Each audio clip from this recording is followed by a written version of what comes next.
out of all my friends, I mean, Brittany's probably the one that's been there, the longest. I mean, she's been through it all. I mean, Roxy and Jim love my kids, like they're their own kids and would do anything for them. Same with Stephanie and then Brittany. I mean, I've known Brittany for forever. I mean, I knew Brittany before I moved to California. My brother wanted to get his 2 kids closer to their cousins, and he really loves it out here in Cedar Rapids.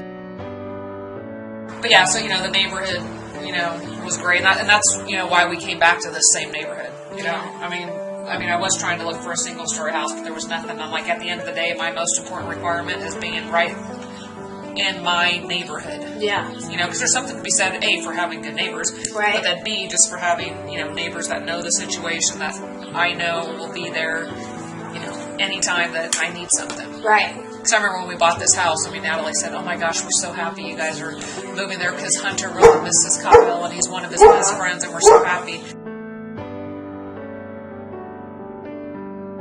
The bartending I was the first, I was really the first event any of my friends did. I mean, all my friends obviously sponsored me every year, but this was one where it's like we all got to do it. Yeah. It just felt good.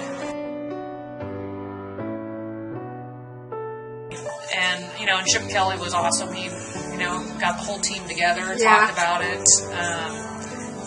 We brought footballs. So I was like, hey, let's, each of you have your own football so you can sign it. And this other boy did it. So, they gave him one of their footballs. All the players signed it and stuff. And my brother was the one who actually called me. He's like, hey, did you hear his conference? And I was like, no. And then we found it on the internet later. And, he said they were interviewing about the game, how you guys preparing and all that kind of stuff. And, his 12 or 15 seconds, he's like, hey, we met, kids today that, have life-threatening disease. He's like, this is real life. Yeah. He goes, we're just playing a football game.